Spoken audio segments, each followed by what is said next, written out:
Comment structure-t-on un spectacle de théâtre avec des enfants?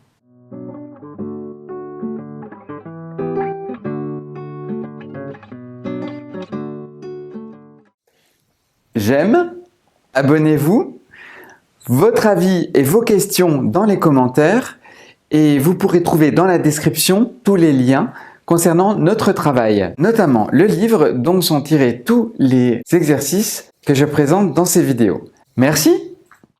Aujourd'hui, nous allons voir comment on structure un spectacle de théâtre avec des enfants. Vous avez un groupe d'enfants, vous voulez avec eux faire un spectacle. Il va falloir structurer le spectacle, le construire pour que celui-ci ait une forme correcte et sympa.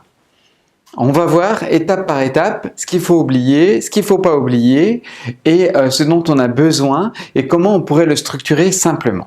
La première étape, c'est de définir vos scènes. Alors on va prendre une frise, tout simplement, une frise de temps et on va essayer de poser dessus toutes les scènes. Alors bien sûr, elles ont un ordre, bien sûr, il va y avoir des choses qui vont se passer avant les autres ou après les autres, mais quand même, on va tout poser là-dessus. Ensuite, on va essayer de construire des scènes collectives où il y aura tout le monde, tous les enfants présents sur la scène, et des scènes où il y aura un petit groupe d'enfants, ou un duo, ou un solo, mais je ne vous conseille pas, plutôt des duos. Les solos, pour les enfants, je vous conseille de les faire à deux. C'est un solo, mais on le fait à deux. Voilà, on est un personnage qu'on fait à deux. Donc on va construire, on va essayer d'alterner des scènes collectives et des scènes par petits groupes ou des duos, collectif, petit groupe, collectif, petit groupe. Et on va essayer comme ça de les poser sur la frise. La chose suivante, ça va être de faire attention aux entrées-sorties. Une fois que j'ai ma scène, de savoir comment les acteurs qui sont sur la scène vont rentrer sur scène ou vont sortir de scène. Ça, il faut le prévoir dès le début. Pour ne pas qu'il y ait de rencontres pendant ces moments de changement, dans les coulisses, dans les entre-scènes, pour que les choses elles se fassent de façon fluide et logique. Il y a un petit groupe qui est en train de faire une scène ici, il va sortir par jardin, et ben l'autre petit groupe qui suit va rentrer à court. On va essayer de trouver comme ça une façon de faire très logique. Pareil pour les scènes collectives, comment amener tous les enfants sur scène et comment les faire sortir de scène. Avant même de construire la scène, essayez de penser comment je les amène sur scène et comment je les en fais sortir.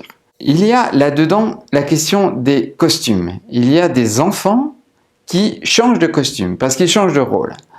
Pareil, sur cette frise, essayez de voir où est-ce que l'enfant ou le groupe d'enfants change de costume et comment on peut faire pour que les choses elles soient fluides et simples. Est-ce qu'il a assez de temps pour changer de costume?